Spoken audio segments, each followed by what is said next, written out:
Oi, doutora. Opa, vim trazer o resultado dos meus exames. Ah, deixa eu ver. Por que você tá com essa cara de marafonada?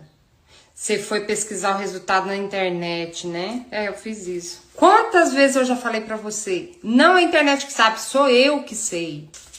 O que tava falando lá na internet? Tá falando que eu vou bater as botas depois de amanhã. Pois é, você não vai morrer depois de amanhã. Eu que sei.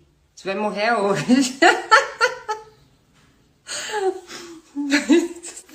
Eu que sei. Eu que sei. Por que você tá rindo? Porque eu tinha um boleto pra pagar amanhã. E é o boleto das suas consultas.